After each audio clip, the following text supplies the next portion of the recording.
দুই যুগের স্বৈরশাসকের পতন হয়েছে, দেশ ছেড়ে পালিয়েছেন তিনি। তবে তিনি কোথায়, বেঁচে আছেন কিনা সে বিষয়ে আনুষ্ঠানিক কোনো তথ্য পাওয়া যায়নি। সিরিয়ার ক্ষমতাচ্যুত প্রেসিডেন্ট বাশার আল আসাদকে বহনকারী উড়োজাহাজটি বিধ্বস্ত হয়ে থাকতে পারে, আর এতে বাশার নিহত হয়ে থাকতে পারেন বলে আশঙ্কা দেখা দিয়েছে। সিরিয়ার দুটি সূত্র বার্তা রয়টার্সকে এই তথ্য জানিয়েছে। বাশার সরকারের পতনের পর এখন কোথায় আছেন বা তার শেষ পরিণতি কি হয়েছে তা এখনও আনুষ্ঠানিকভাবে নিশ্চিত হওয়া যায়নি। 12 দিন অভিযানে আজ রোববার সিরিয়ার রাজধানী দামেস্কে প্রবেশ করে বাশার বিরোধী বিদ্রোহীরা। তখন দামেস্ক বিমানবন্দর ছেড়ে যায় একটি উড়োজাহাজ। সিরিয়ান এয়ার 9218 ফ্লাইটটি দামেস্ক থেকে উড়াল দেওয়া সর্বশেষ ফ্লাইট ছিল বলে জানিয়েছে ফ্লাইট রাডার 24। সিরিয়ার 13 বছরের গৃহযুদ্ধের ওপর নজর রাখা যুক্তরাজ্য ভিত্তিক মানবাধিকার সংগঠন Syrian observatory for human rights বলছে, সিরিয়ার ব্যক্তিগত উড়োজাহাজে চেপে দামেস্ক আন্তর্জাতিক বিমানবন্দর ছাড়েন বাশার আল আসাদ।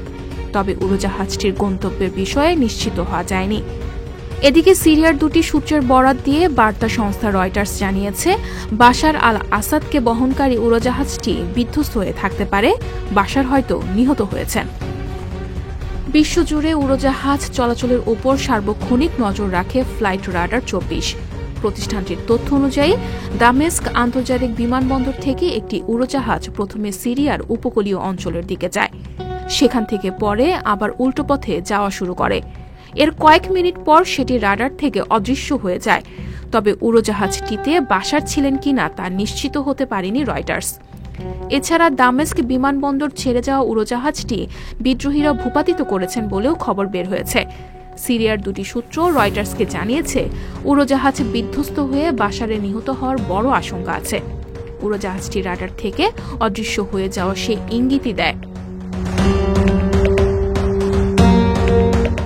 তবে বিবিসির এক প্রতিবেদনে জানিয়েছে, ওই এলাকাতে কোনো উড়োজাহাজ বিধ্বস্ত হওয়ার খবর এখনও পাওয়া যায়নি।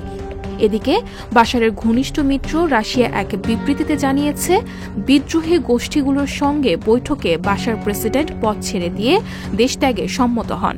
তবে তিনি কোন দেশে গেছেন বা কোথায় অবস্থান করছেন সে বিষয়ে কিছু জানায়নি মস্কো।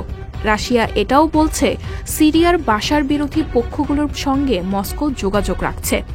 বার্তা সংস্থা রয়টার্সের খবরে বলা হয়, বাশারের পতনের তার আরেক মিত্র ইরান এক বিবৃতিতে বলেছে, সিরিয়ার সার্বভৌমত্ব ও দেশটির মানুষের ঐক্যের প্রতি সম্মান রয়েছে তেহরানের। দেশটিতে দ্রুত সামরিক সংঘাতের অবসান, সন্ত্রাসী কার্যকলাপের দমন এবং সমাজের সব পক্ষের অংশগ্রহণে একটি জাতীয় সংলাপের আহ্বান জানিয়েছে ইরান।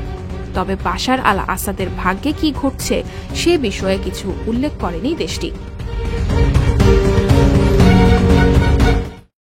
সংবাদ, ফিচার ও অনুষ্ঠানের জন্য ভিজিট করুন সংবাদ প্রকাশের ওয়েবসাইট এবং যুক্ত থাকুন ফেসবুক পেজ ও ইউটিউব চ্যানেলের সঙ্গে।